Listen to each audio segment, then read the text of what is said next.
Good evening student. Start करने जा रहे हैं आज का टॉपिक। और आज का टॉपिक हमारा partial pressure in mmHg of oxygen and carbon dioxide at different parts involve in diffusion in comparison to those in atmosphere. So atmosphere में कितनी है और उसके कंपैरिजन में डिफरेंट पार्ट्स के अंदर कितनी ऑक्सीजन एंड कार्बन डाइऑक्साइड है। सो ये टेबल पे कई बार क्वेश्चन आते हैं और आपको समझ में नहीं आता कि इसको लर्न कैसे करना है, तो उसके लिए मैं एक ट्रिक भी दूंगी जिससे आप इजीली लर्न कर लें। तो यहाँ पर सिर्फ एक ऑक्सीजन की आपको एक चीज़ याद रखनी है कि जो ऑक्सीजन है वो एटमॉस्फेरिक एयर में कितनी है। सो वो हम देखते हैं कि 21% है। ठीक है, सो 21% है और एटमॉस्फेरिक प्रेशर कितना है 760। सो 760 का 21% निकाला तो हमने कितना हो गया 159। ठीक है, सो 159 आ गया। तो उसके हिसाब से जब हम यहाँ देखते हैं 159 के हिसाब से, तो यहाँ पर देखिए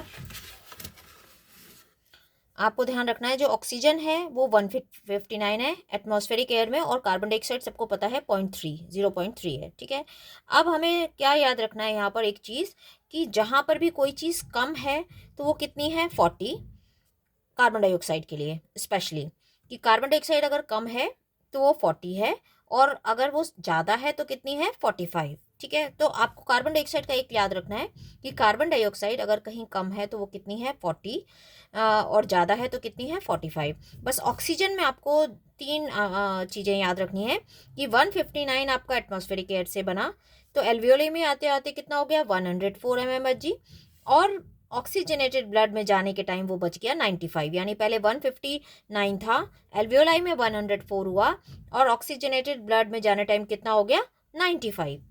ठीक है, तो यहीं पर बस ये तीन आपको याद रखने हैं। उसके बाद देखिए ऑक्सीजन का अगर हम देखते हैं कि अगर ब्लड डीऑक्सीजनेटेड है, सो डीऑक्सीजनेटेड ब्लड के अंदर ऑक्सीजन कितना होगा 40, यानी डीऑक्सीजनेटेड ब्लड में भी ऑक्सीजन का अमाउंट अगर कम हो रहा है तो कितना होगा 40। यानी जहां पर जो चीज़ कम हो रही है वो कितनी कम हो रही है 40 तक। अब ब्लड ऑक्सीजनेटेड है तो 95 हो गई, टिश्यू में जहां पर ऑक्सीजन का यूज हो गया है तो कम हो गई, तो कितनी हो गई 40। उसी हिसाब से अगर हम कार्बन डाइऑक्साइड देखें तो एल्वियोलाई में, क्योंकि एल्वियोलाई में ऑक्सीजन का अमाउंट ज़्यादा है तो कार्बन डाइऑक्साइड कम होगी, तो कम कितनी होगी 40। उसके बाद डीऑक्सीजनेटेड ब्लड में कार्बन डाइऑक्साइड का अमाउंट ज़्यादा होगा तो कितना होगा 45। ऑक्सीजनेटेड ब्लड में जो कार्बन डाइऑक्साइड है वो कम होगी, डीऑक्सीजनेटेड है, सो यहाँ पर ऑक्सीजनेटेड तो 95 हो गई बट डीऑक्सीजनेटेड कम होगी तो कितनी होगी 40। टिश्यू के अंदर ऑक्सीजन का अमाउंट कम हो गया क्योंकि यूज हो गई ऑक्सीजन, और कार्बन डाइऑक्साइड का अमाउंट बढ़ गया तो कितना बढ़ेगा 45। सो कार्बन डाइऑक्साइड के केस में आपको लर्न करना है जहां पर कार्बन डाइऑक्साइड कम है वो कितनी है 40 और जहां पर एक्सिस में है वो कितनी है 45। ऑक्सीजन के केस में आपको तीन चीज़ें याद रखनी है कि एटमॉस्फेरिक एयर में 760 जो एटमॉस्फेरिक प्रेशर है उसके अकॉर्डिंग 21% निकालेंगे तो हमारा 159, एल्वियोलाई में आते आते वो 104 और ऑक्सीजनेटेड ब्लड में 95। बस यही तीन आपको याद रखने हैं। बाकी आपको याद रखना है कि जहां पर कोई चीज़ कम है तो वो कितनी है 40, और जहां कोई एक्सिस में जैसे कार्बन डाइऑक्साइड के लिए स्पेशली है तो वो हो गई 45। तो डीऑक्सीजनेटेड ब्लड में जो ऑक्सीजन का अमाउंट कम हो रहा है तो कितना हो गया 40। ठीक है, और ऑक्सीजनेटेड में बढ़ रहा है तो कितना हो गया 95। तो इसी के ऊपर आपका ये टेबल भी ये चार्ट भी बना हुआ है। इस चार्ट के अंदर भी ऐसे ही है।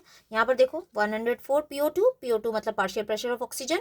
उसके बाद PCO2 यहाँ पर कितना हो गया, कार्बन डाइऑक्साइड का अमाउंट यहाँ पे कम होगा, ऑक्सीजन का अमाउंट ज़्यादा होगा तो 40 हो गया। अब यहाँ से जब ऑक्सीजनेटेड ब्लड लिया गया तो यहाँ पर क्या हो जाएगा PO2, यहाँ पर ऑक्सीजनेटेड ब्लड में PO2 कितनी रह जाएगी 95, और कार्बन डाइऑक्साइड का अमाउंट कम होगा तो कितना होगा 40। अब टिश्यू में क्या होगा, टिश्यू में ऑक्सीजन का अमाउंट कम होगा तो कार्बन डाइऑक्साइड का बढ़ेगा, तो PCO2 कितनी हो जाएगी 45 और PO2 कितनी हो जाएगी 40। फिर यहाँ पर यही चल रहा है देखो PO2 40 और PCO2 45। तो जब ये PCO2 45 आती है और यहाँ PCO2 40 होती है तो अपने आप से कार्बन डाइऑक्साइड यहाँ चली जाती है, और यहाँ से जो PO2 आ रही है वो 40 है और यहाँ पर 104 है तो यहाँ से ऑक्सीजन अंदर एंटर कर जाती है। तो इस तरह से इजीली एक्सचेंज होता है गैसेस का।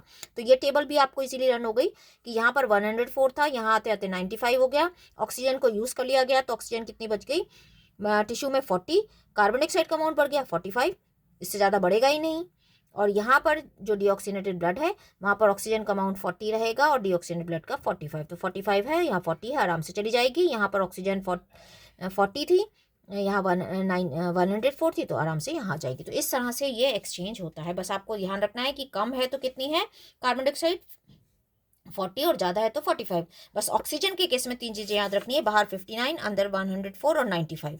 उसके बाद टिश्यू के अंदर 40, यही चलेगा। बस इतना ही आपको याद रखना है। ठीक है, तो ये आपको समझ में आ गई होगी। Thank you, thanks for watching. Please like, subscribe and share.